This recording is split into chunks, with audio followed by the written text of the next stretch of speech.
The Oppo Reno 14 Pro is generating excitement with its anticipated blend of sophisticated design and advanced features.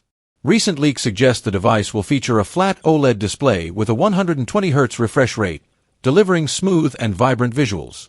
Photography enthusiasts can look forward to a versatile triple-camera setup, including a 50-megapixel primary sensor with optical image stabilization, OIS, a 50-megapixel periscope telephoto lens offering 3.5x optical zoom, and an 8-megapixel ultra-wide camera.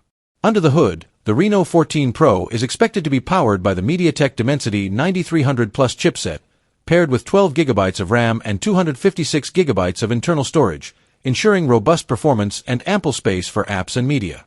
The device is also rumored to house a substantial 6,500 mAh battery, supporting 100W fast charging and 50W wireless charging, catering to users who demand long-lasting power and quick recharge times.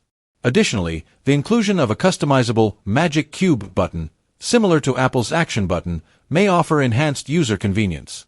The Reno 14 Pro is expected to run on Android 15 with Oppo's ColorOS 15 interface. While these details are based on leaks and have not been officially confirmed by Oppo, they paint a promising picture of a device that aims to deliver both style and high-end functionality.